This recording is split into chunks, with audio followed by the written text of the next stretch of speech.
Mulheres Conectadas. Oferecimento Alfareta Contabilidade. Serviço estratégico e humanizado para sua empresa no Brasil e no exterior. Milenare. Um novo padrão em farmácia de manipulação. Espaço Mais. Estética avançada. Beleza e bem-estar em um só lugar. Olá, boa tarde. Bem-vindos a mais um Mulheres Conectadas. E hoje, naquele papo, acabou o carnaval, agora a vida começa, né? As aulas já começaram, mas o ritmo mesmo vem agora. E se você é mãe, assim como eu, pai, enfim, a gente já começa a ter aquele arrepio, né? Fala, começaram agora as ites, daqui a pouco vem outono, vem inverno, criançada toda junta. E já, sabe quem eu vou receber aqui no programa hoje? A gente vai ter uma dupla aqui. Dr. Carlos, da ProSaúde, que é alergista, pediatra, que vocês já conhecem. Aliás, quem é da época do ABC das Mães, hein? Desde lá, a gente vem falando sobre os cuidados com as crianças, com as alergias. E também a doutora Maria Carolina Ferrari, que é fisioterapeuta respiratória. E, gente, fisioterapia respiratória, se você ainda não fez, não teve essa vivência com seus filhos, tenham. Porque, olha, dá para você poupar antibiótico, corticoide, funciona mesmo. Vocês acreditam? Vou confessar uma coisa para vocês. Lá atrás, na minha primeira filha, eu não acreditava muito. Falava, não, já vamos pro antibiótico logo. Aí depois penei com o segundo filho. Aí na terceira, já tô esperta. Começou o funga-funga, eu vou para fisiorrespiratória, sai tudo. Criança termina não ficando doente, é muito legal.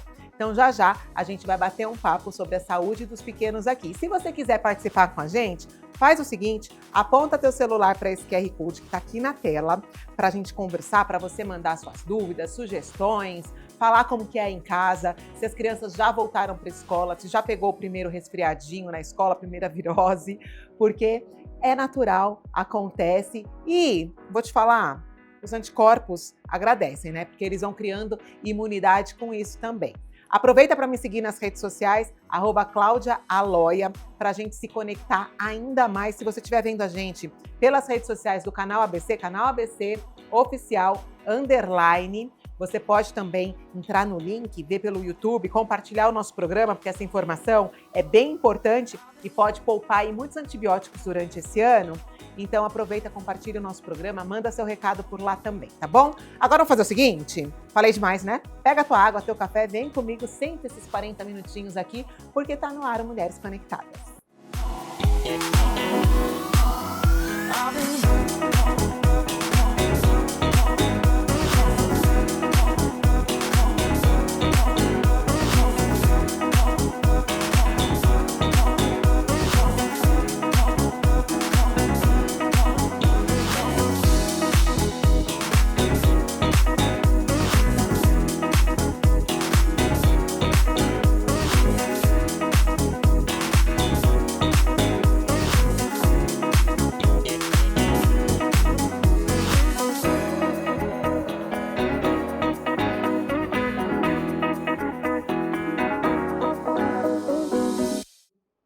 E eu estou com ela aqui, fisioterapeuta respiratória. Quem aqui, sempre que eu entrevisto o pessoal da Clínica ProSaúde, sempre tem muitas mães que comentam, eu conheço a doutora Carol, conheço o doutor Carlos, vou na clínica. E hoje, acho que vai trazer uma paz para o nosso coração. Vamos falar boa tarde para ela primeiro, para a gente começar a entender um pouco melhor. Seu filho começou já com tosse à noite, a minha tossiu essa noite inteira, né? A gente já vai acalmar o coração com a Carol aqui, bem-vinda. Obrigada pelo convite, é um prazer estar com você sempre. Prazer é meu. Quantos anos já que a gente se conhece, hein, Nossa, Carol? a Maitê era pequena, né? A Maitê é muito alérgica, né? A gente bastante, melhorou muito. Ela fez vacina, mas depois a gente vai falar no próximo bloco, né? Mas, Carol, a gente vai falar aqui sobre alergia respiratória e a volta às aulas, né? E a pessoa fala, como que uma fisiorrespiratória vai ajudar os nossos filhos? Em que momento procurar fisioterapia respiratória? Porque às vezes a gente pensa, quando a criança está internada faz fisioterapia respiratória, né? E eu falei para vocês na abertura do programa, que é bem antes disso, né, Carol? Sim. Cláudia, a gente tem que pensar que quando esses quadros de infecções de via aérea superior, ou seja, aquele nariz escorrendo, roncando, aquela respiração ruidosa, a gente tem que parar de normalizar isso. Quando esses episódios ficam muito recorrentes, muito próximos um do outro, sem outros sinais, ou seja, sem febre, a gente tem que entender que talvez tenha uma alergia de base. E essa alergia ela não tem que ser normalizada, porque tem tratamento, né? A criança consegue ter uma qualidade de vida tratando, ajustando algumas coisas dentro do ambiente que essa criança convive também, dentro do quarto. Então é importante a gente pensar que respiração ruidosa não é normal. Uma criança que vive com o nariz escorrendo, mudou o tempo, entrou num ambiente com cheiro mais de mofo ou alguém mais perfumado perto dessa criança, tirando a parte normal que a gente tem, escola, sistema imunológico em construção, né? Uma criança que está começando a ficar exposta a todo esse mundo de vírus que a gente tem. Mas a gente tem que pensar que tem tratamento, acho que isso é o mais importante, né? Então, se seu filho está sempre com o nariz escorrendo, ronca, tem aquela respiração com a boca aberta à noite, um sono agitado, uma criança que acorda já cansada, ou seja, o rendimento no dia seguinte é péssimo, a gente tem que pensar sim em procurar um especialista e investigar, entender o que está acontecendo nessa respiração das crianças. Então, olha só que importante, não é só no quadro gripal ou de resfriado. E acontece mesmo, gente, quem tem filhos... Vocês têm filhos alérgicos? Conhecem alguém que tem? Hoje em dia, eu não sei, acho que tem bastante crianças Mudou assim. muito, né? Eu vejo assim pelo narizinho assadinho aqui assim, ou que tá sempre Sim. assim. Eu lembro que a Maitê, ela não conseguia se concentrar na escola, porque ela baixava assim o rostinho, E né, quando escorria. Ou é começando a aquela criança que escrever. tá o tempo inteiro aqui assim, ó. Era, né? e olheiras. E Ela olheira. tinha muito olheira, Sim. assim, que era daquela respiração ruim. E a gente termina normalizando isso, porque, tá todo dia, tá com uma normal. alergiazinha. É a escola. E é sofrido, pequeno, né? É sofrido, né? A criança perde qualidade de vida e a mãe e o pai também. Porque a criança não dorme, o pai e a mãe também não dormem, né?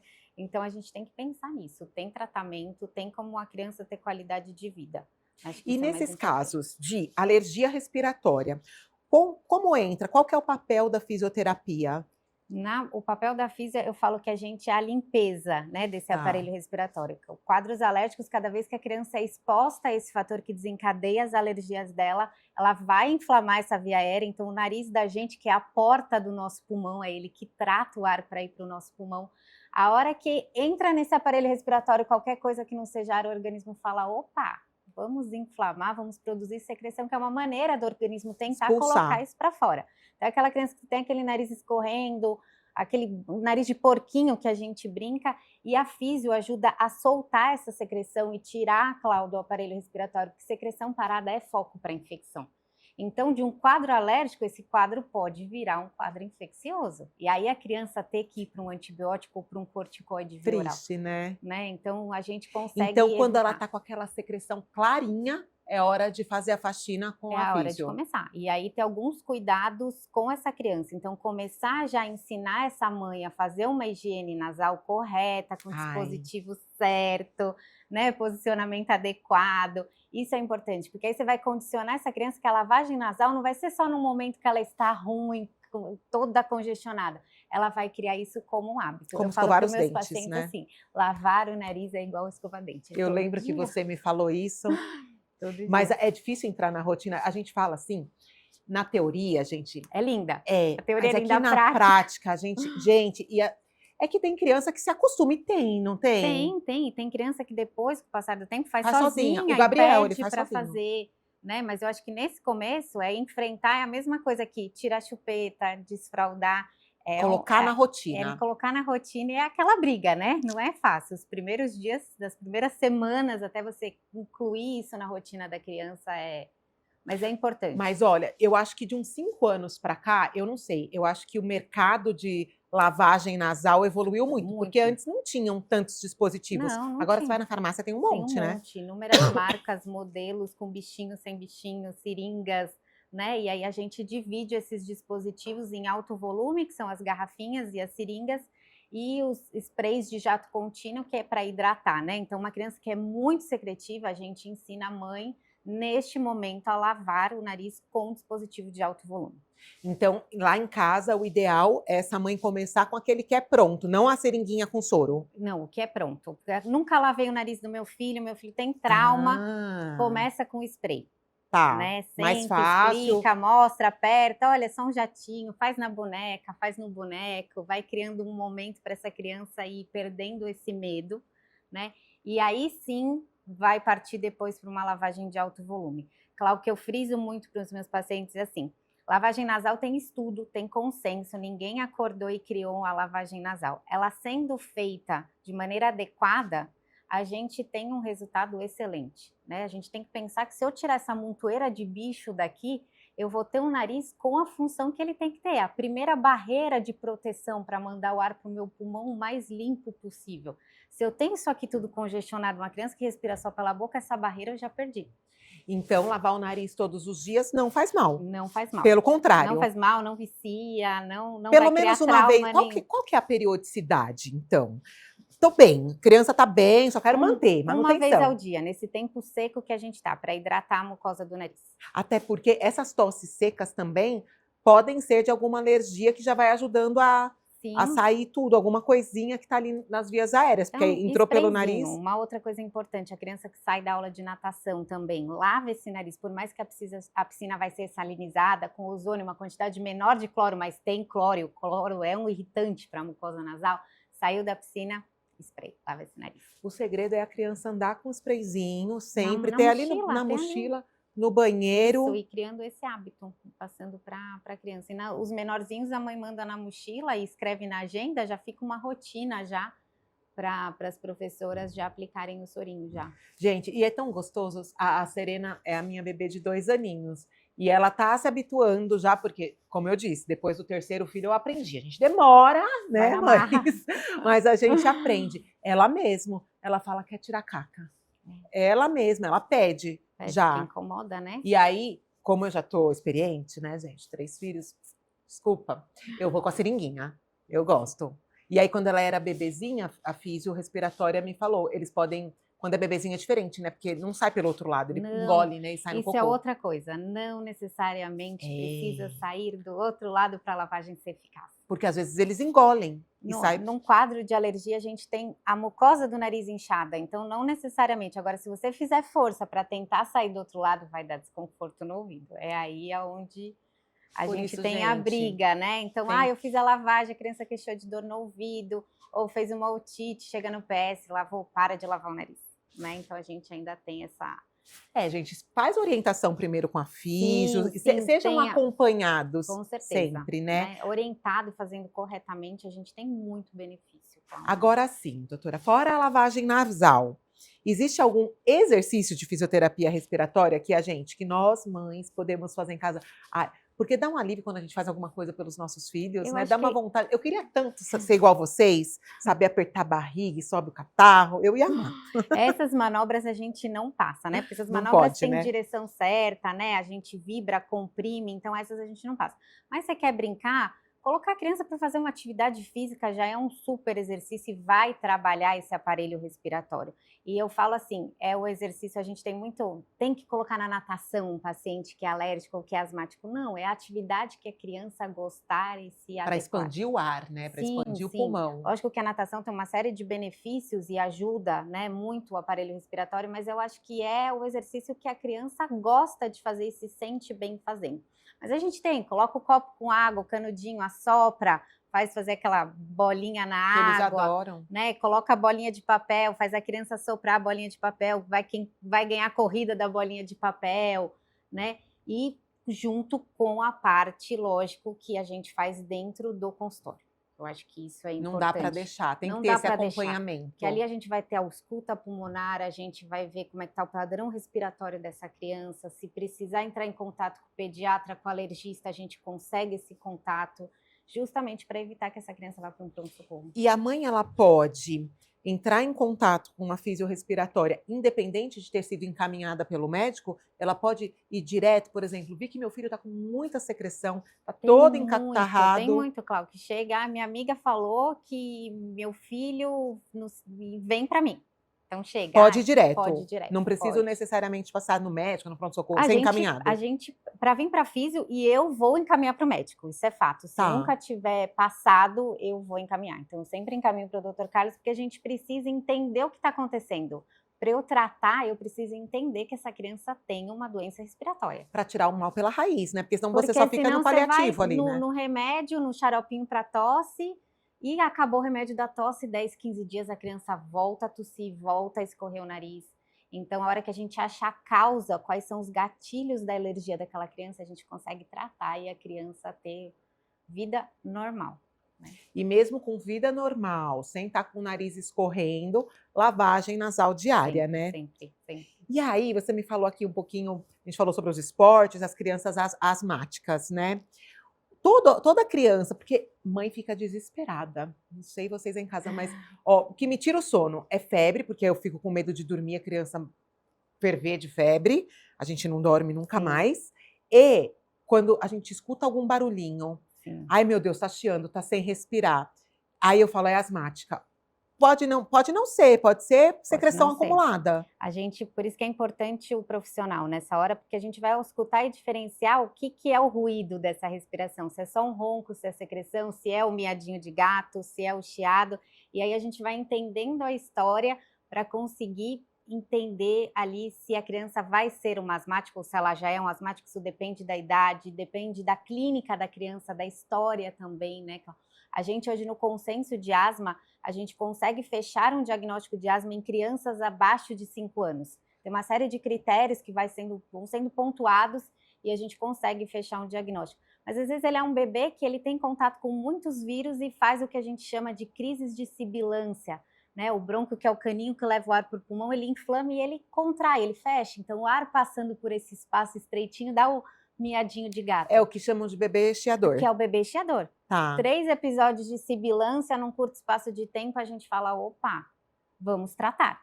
Não, Tá. A gente não vai deixar, e quando ele tiver idade para fechar um diagnóstico de asma, a gente vai começar a tratar de forma Começa alguma. antes. A gente começa a tratar. O que a gente explica e acalma os pais que ninguém está batendo o martelo que ele é uma criança asmática. Ele é um bebê chiador, ele tem esse quadro e tem como tratar. Então, isso O importante, eu acho que com informação, Sim, tudo fica, a caminhada fica leve, mais fácil, mais né? leve, né? Mais leve, porque é desesperador. Porque há poucos anos atrás a gente falava de asma, né? Nossa, E tem muitos, terror, ainda né? tem muitos mitos, né, Cláudia, em relação à asma, que as medicações viciam, não deixa a criança crescer, aumenta o coração, né? A asma é tratada muito individual, eu brinco, eu falo, não é receita de bolo, né? Então, a físio, o médico, a gente vai acompanhando a clínica dessa criança e vai ajustando medicação, vai adequando, né? Porque nem a medicação, às vezes aqui nós duas temos asma, a medicação que é boa para você, para mim não é. Então, a gente vai ajustando e tira esse mito de que asma é limitante. O paciente asmático, ele tem que ter uma vida normal. Ele vai fazer atividade física, ele vai para festa, ele vai trabalhar. A gente só restringe quando ele estiver em crise. Aí a gente dá uma brecada, né? Mas no mais, normal. hoje em dia, é vida normal. Vida normal, claro. Ai, tá vendo, gente? Ó que informação bacana. Vou fazer o seguinte, pedir para você já agora. A doutora vai passar aqui as últimas dicas dela para nós mães, para acalmar o coração. Já vai compartilhando o programa. Manda para aquela mãe da escola que tá lá no grupo de WhatsApp, né? Que às vezes faltou porque tá com o nariz escorrendo. Já ensina que tem que lavar, tem que limpar para manter aquilo saudável, para que a criança não venha a ter que usar antibiótico, Sim. enfim, piorar o quadro, transmitir ainda mais. Ai, gente, não tem muito jeito, né? Criança brinca junto, né? É tratar. Compartilha brinquedo, né? Não tem como. Não tem como. A nossa parte é fazer a higienização correta. Doutora, eu vou pedir para você, então, deixar aqui suas últimas dicas para nós mães. Sim. O que você fala para elas? Aquela dica de amor do consultório, lá da ProSaúde, para que elas acalmem o coração e que sigam num caminho certo e se sintam amparadas e orientadas. Pensar que elas não estão sozinhas, né? Que a maioria das crianças, eu falo que é o terror, o voltar para a escola e vai voltar com todas as ites, mas pensar que tem o tratamento, que a gente pode passar com um especialista, fazer os exames dependendo da idade, mas conseguir com que a sua criança passe o ano letivo bem, sendo tratada, sendo cuidada, né? E lavar o nariz, ter cuidados em casa, né? Isso o médico também vai passando essa orientação dentro do consultório. Então, não entrar em desespero, essa criança está aí com o sistema imunológico em construção, vai ter contato, vai ficar gripadinho, vai ter as alergias, mas a gente consegue cuidar disso e tratar. Perfeito. E se você nunca lavou o nariz do teu filho, é o spray de jato contínuo. Primeiro, nunca Já vai lá, lavou, compra começa com um hoje. sprayzinho, Quero Vende essas na prateleira da farmácia, aqueles que a gente Tranquilo. encontra ali, tem inúmeras marcas, né? Conheço vocês, hein? Eu vou olhar o nariz dos seus filhos. Se tiver tudo catarrento, vocês não lavaram direito. Aí é culpa de vocês, que a orientação foi passada aqui. Amei, Carol. Obrigada, Cláudia, por mais ter uma vindo ao vez. programa. Obrigada mesmo, foi um Quero prazer. muito passar a Serena com você também. Por Vou lá. favor, leve ela Qualquer lá, hora vou estar esperando dessas. vocês. Vamos esperar a próxima. Não, não precisa esperar a próxima. A gente acabou de falar isso. Já vou levar lá pra gente ver se eu tô fazendo tudo certo. Você vai ver, você vai me dar nota 10. Terceiro filho, eu já tô bem, viu? Quero ver, hein? Você vai ver. Obrigada. Ó, gente, obrigada eu mais uma vez.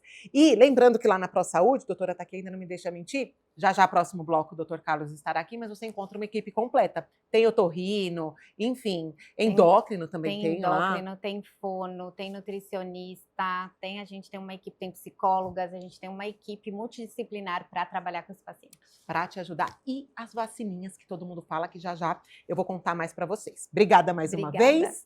E a gente vai para o intervalo rapidinho, só para a gente colocar água de novo, porque olha só.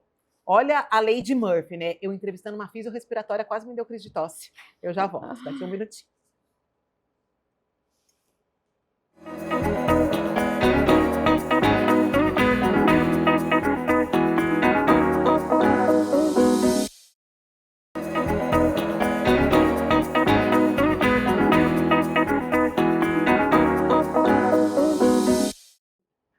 Ixi, gente, tosse, espirro, a gente já fica, o que será que vem por aí? Será que é uma rinite, uma alergia respiratória, aquela gripe que vai vir?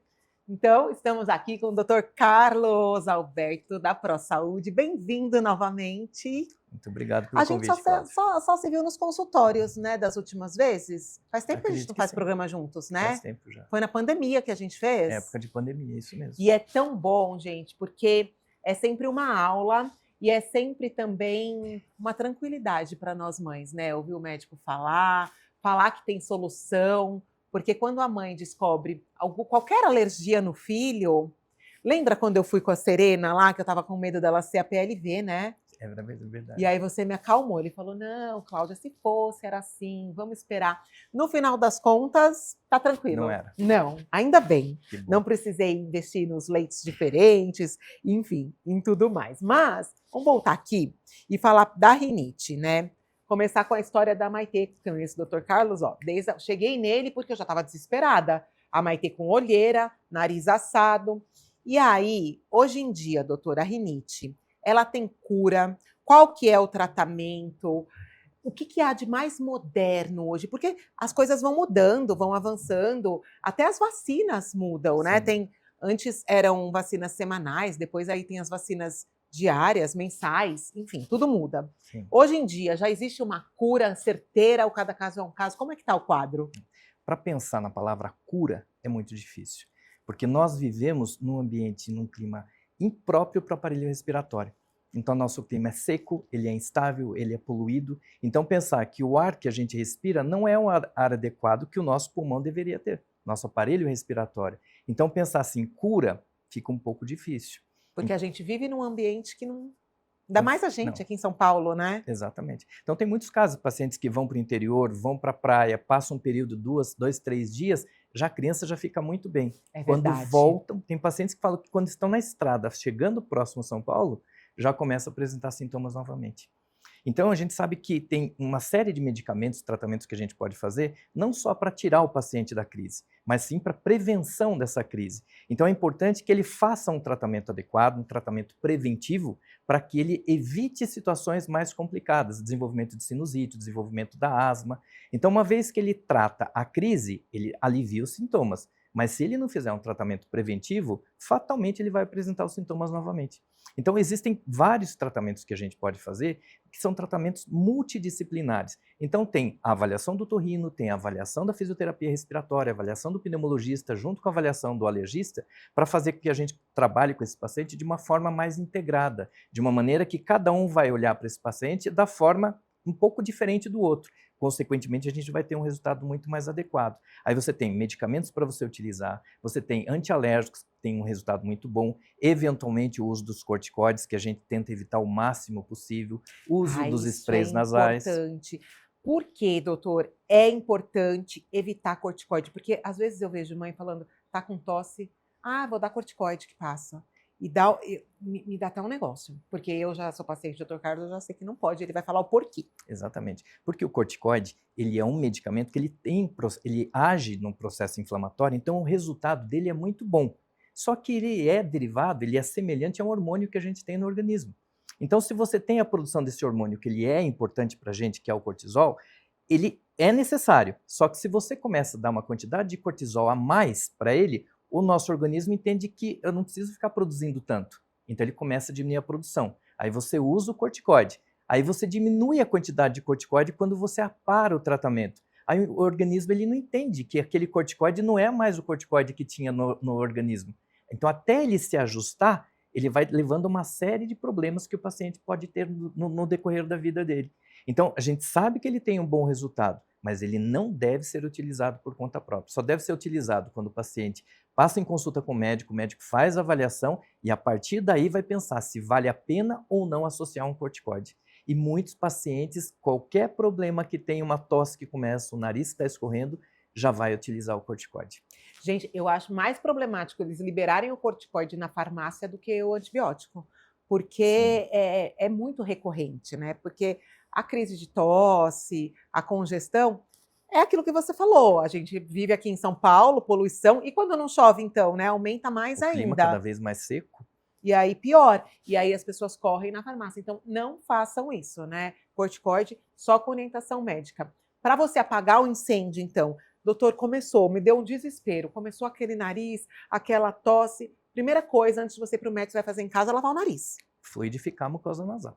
Isso é o mais importante. Então, isso pode ser feito através do uso dos sprays nasais, das seringas, dos dispositivos de alto fluxo, da própria inalação, sempre com soro fisiológico, sem uso de medicação. Sem nada. Então, isso o paciente pode fazer sem contraindicação.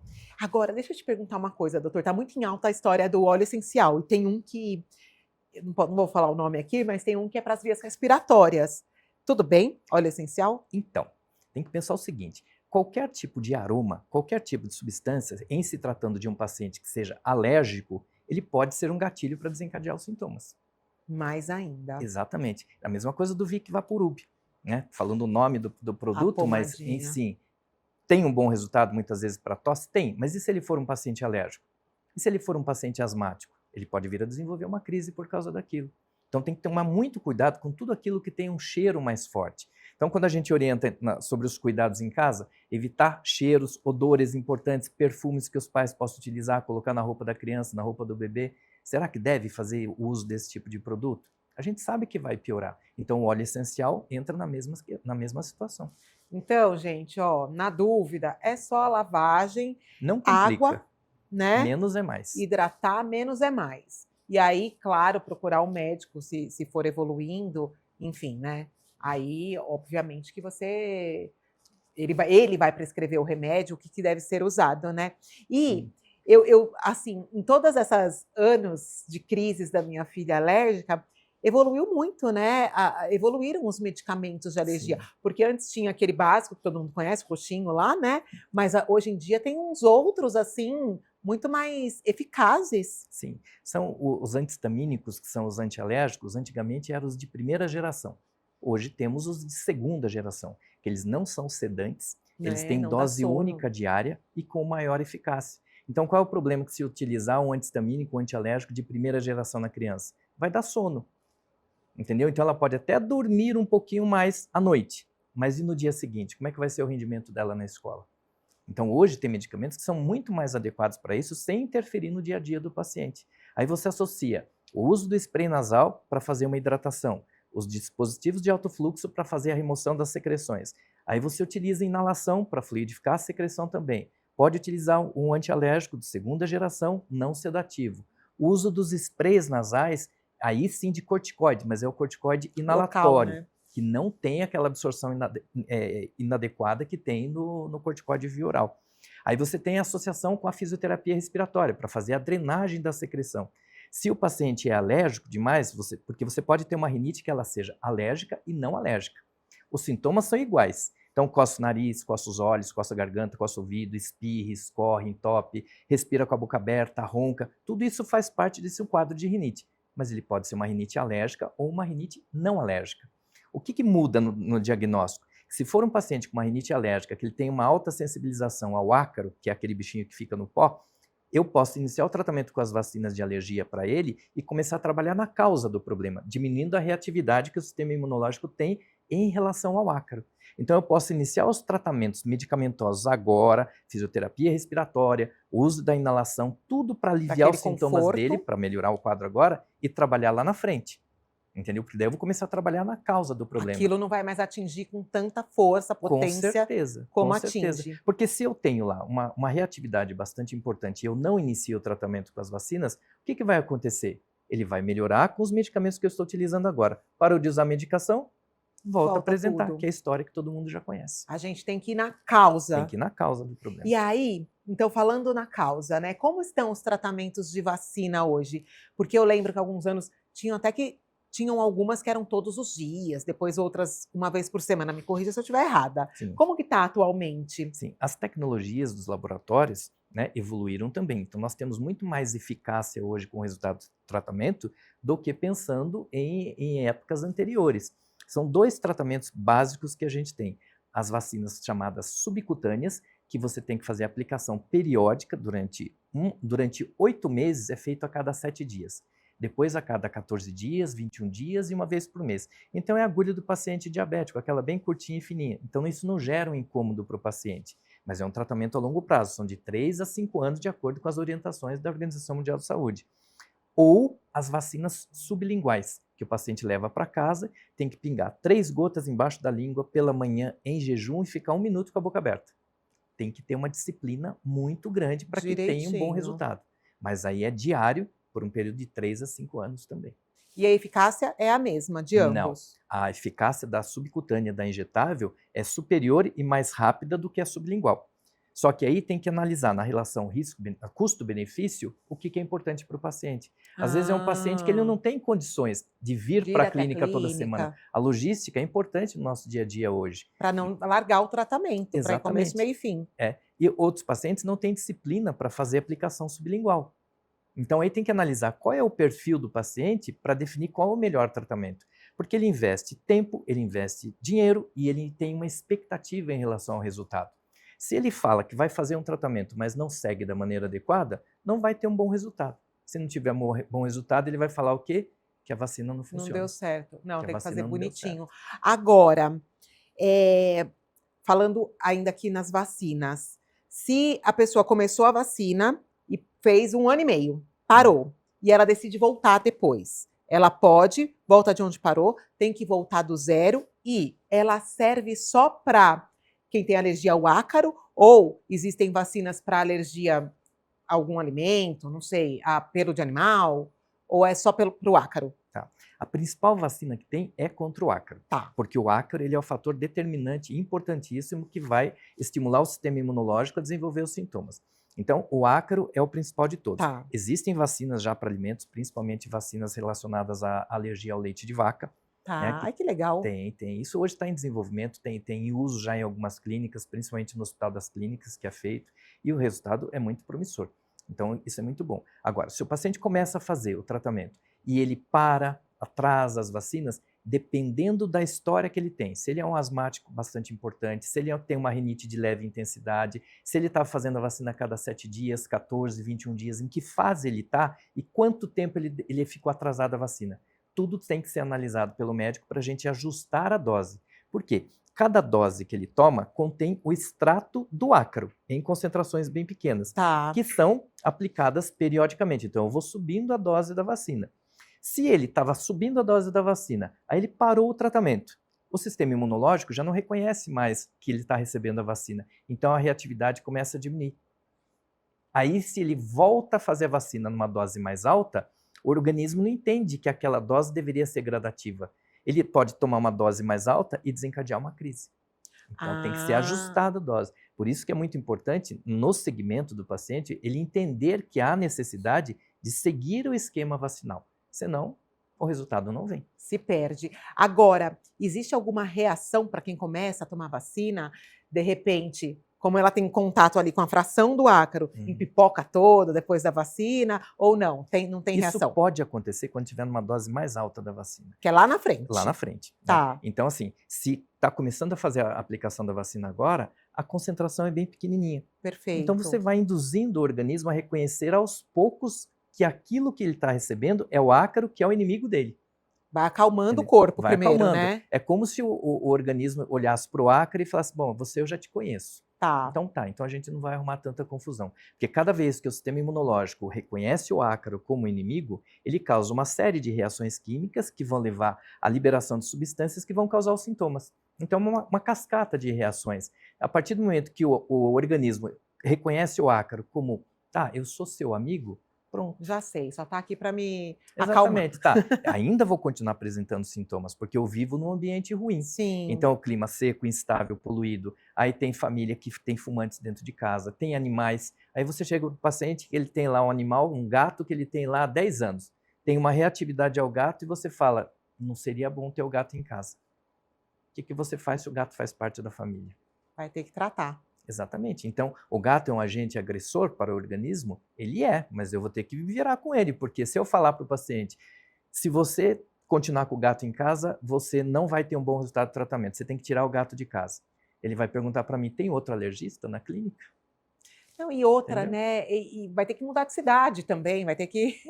Não dá. Então, né? São tantas a gente sabe coisas. que tem aquilo que é o ideal e tem aquilo o que a que é o gente consegue possível. fazer. É Tá. isso que é legal do doutor. Então tem que porque ajustar as informações. é a realidade, né? E aquela coisa que a gente falou aqui no comecinho da entrevista, é o atendimento individual de cada um. E a equipe multidisciplinar, cada um Sim. ali com a sua expertise, que vai gerar ali não só o diagnóstico, mas melhor tratamento para aquela pessoa, né? O acolhimento.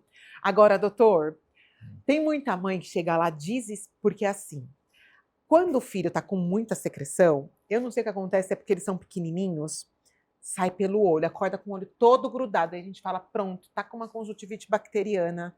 E aí não é aquele catarro do nariz. Qual que é essa relação da conjuntivite com a rinite? Como que a gente diferencia?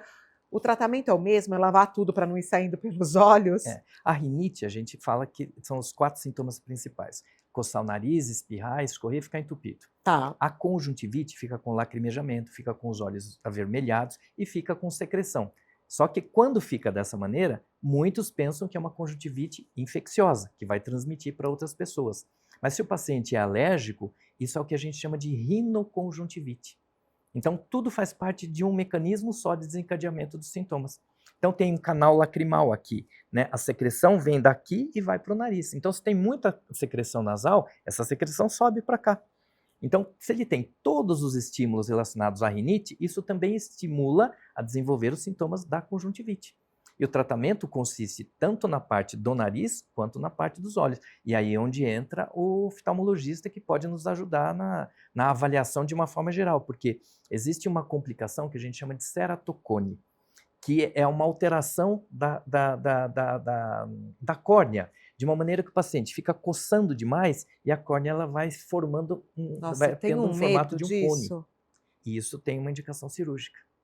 Nossa, e não adianta chegar e falar para a criança, fala assim, para de ficar coçando os olhos. Essa sou a eu, criança doutor. fala assim, tá, mas eu tô coçando os olhos, me resolva o problema. Não dá pra gente não coçar Não. quando tá coçando, né? Por isso que a gente tem que pensar num trabalho preventivo. Tá, Não tá deixar coçando isso tal, acontecer. então vamos tomar um antialérgico, vai tomar um corticoide, vai fazer um uso de antibiótico numa complicação. Tá, mas você tá fazendo algum tratamento preventivo? Não. Vamos falar do preventivo então, porque tá acabando, daqui a pouco acabou o verão, né, gente? Já é março, né? Daqui a pouco abril, aí começa, Aí né? é o terror. Aí, nossa. Aí é o terror. Então vai, doutora, ajuda a gente, pelo amor de Deus. O que nós, mães, podemos começar a fazer de agora? A gente aprendeu com a doutora Carol aqui, ó, lavar nariz todos os dias, gente. Religião. Escovou o dente, lavou o nariz. Sim. Né? Pronto. Foi fazer sua oração, lavou o nariz. Acabou. O que mais, doutor? O que é importante pensar? A especialidade é de alergia e imunologia. Tá. Né? Por quê? Porque o sistema alérgico está relacionado ao sistema imunológico. Então, o que a gente precisa, que é muito comum, que todo mundo sabe para melhorar o sistema imunológico? uma boa alimentação e vacinação em dia. A partir do momento que o paciente tem uma boa alimentação, coloca a sua vacinação em dia, o sistema imunológico ele vai ficando mais resistente, porque ele sabe que lá na escola tem vírus, tem bactérias, tem ácaros, tem mofo, tem um monte de coisa. Ele vai para a escola, às vezes a criança até nem vai para a escola, mas tem um irmãozinho que vai para a escola. Né? O irmãozinho mais velho vai para a escola e traz tudo para cá. Então, você tem que trabalhar de uma maneira que você deixe o paciente de uma forma mais forte, o sistema imunológico mais adequado para que ele consiga se defender da doença. Então, a alimentação é fundamental, a vacinação é importantíssima, mas os cuidados em casa relacionados aos pacientes alérgicos também são importantes. Então, evitar todo e qualquer contato com ácaro. Como que a gente consegue isso? Porque ácaro tem em tudo quanto é lugar.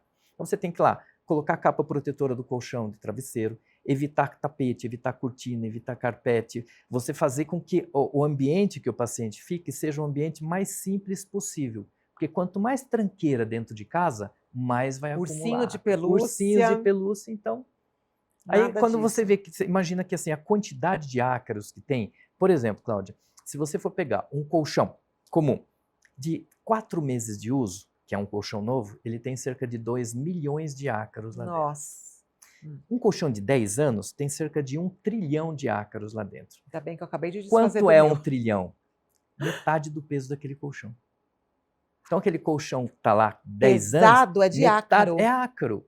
Aí o paciente vem... Eu já atendi uma paciente que ela tinha 20 anos de colchão. E ela era dona de uma loja de colchão. Nossa. Não, e a mesma coisa o travesseiro, né? Travesseiro. Gente, o travesseiro... Quando a gente vai fazer aquelas higienizações, dá até um desespero. Fala, meu Deus, como que eu durmo nisso? Porque pensa que o colchão e o travesseiro são os locais onde o paciente passa a maior parte do dia. Porque você está lá 7, 8 horas que a criança esteja dormindo, mais que isso, está lá em cima do colchão e do travesseiro. Depois está na sala, está na cozinha, está no elevador, está no carro, está na escola. Ou seja, a maior parte é ali. Se ele tem um colchão e um travesseiro infestados de ácaros, quando que ele vai melhorar? Agora, o travesseiro tem que trocar uma vez por ano? Depende muito, né? Porque às vezes o paciente ele tem o hábito de chegar em casa e deita lá na cama com a roupa que estava lá na rua. Ai, né? gente, faço Aí vai isso. comer alguma coisa lá no colchão. Né? Aí tem cachorro, tudo. tem gato que está lá subindo em cima tal. É uma criança que transpira demais. Ou seja, tudo isso é um fator que vai fazer com que você tenha que trocar. Eu tenho que trocar todos os meus travesseiros, vocês também, né? Certeza. O Gabriel, meu filho, ele transpira muito, sua demais. Então, transpira muito. Daqui eu a não pouco, lembro a última vez que eu daí troquei começa o travesseiro. a ter a proliferação de mofo no colchão. Nossa Senhora. Gente, vamos organizar. Tem que organizar aí, ó, esses fatores. Mas, para a gente encerrar aqui, doutora, além, claro, de tudo que a gente falou aqui, do ambiente, da lavagem, enfim, do acompanhamento, você falou uma coisa muito importante que eu quero encerrar com isso, que são as vacinas. E não só, não é a vacina da alergia, é o calendário vacinal, para a gente ver se está tudo ali, se você tomou todas as vacinas, e tem vacinas que são importantes e não estão na rede pública. Sim. Também, né? Vamos dar uma pincelada rapidinho, Sim. quais Nós são temos, elas? basicamente, 2 tipos de calendários. Tá. O calendário da rede pública, do SUS, e o calendário da Sociedade Brasileira de Pediatria, que tem algumas vacinas que não estão disponíveis na rede pública. Então, se a gente for pensar agora, na chegada do outono e inverno, quais são as vacinas mais importantes para isso? Pneumonia, que a vacina chama pneumocócica, que atual agora é a pneumocócica 20. Protege contra pneumonias, meningites, septicemias, que são infecções generalizadas, e infecções de ouvido e sinusites. Tudo relacionado, né, praticamente ao aparelho respiratório. Aí temos as vacinas da meningite, a meningite B e a meningite ACWY. E temos a vacina da gripe, que a campanha já começa no mês que vem, agora na próxima semana. E nas clínicas privadas a gente tem a vacina tetravalente, que protege contra 4 tipos de vírus. É aumentada, né? E a que tem na rede pública, ela protege contra 3 tipos de vírus. A diferença é pequena, mas é mais uma situação, mais uma diferença que a gente pode ter uma proteção a mais para o paciente. Olha, então, que importante. tem que pensar o quê? Muitos pacientes chegam na campanha da gripe para fazer vacina no mês de agosto, de setembro. É agora. Antes. Porque os pacientes pensam assim, mas está calor ainda, não tem gripe agora. Mas é claro que não tem gripe agora. Ou melhor dizendo, tem gripe agora, mas não com a mesma incidência que vai ter no período do outono e inverno. Lá você já tem que estar imune, você né? tem que chegar lá já protegido. Não adianta você chegar e fazer vacina agora que eu estou aqui no mês de julho com um alto índice de infecções. Perfeito. Faz antes, se protege antes. Porque quanto maior a sua proteção, menor o desenvolvimento de sintomas. E aí, pensando assim, um paciente alérgico, imagina um paciente que tem uma história de uma rinite, de uma sinusite e uma de asma. Pegar alguma coisa dessas? Qual a probabilidade dele desenvolver as complicações? Então, ele tem muito gente, mais prevenção. indicação. A prevenção. Doutor, se a mãe que está assistindo aqui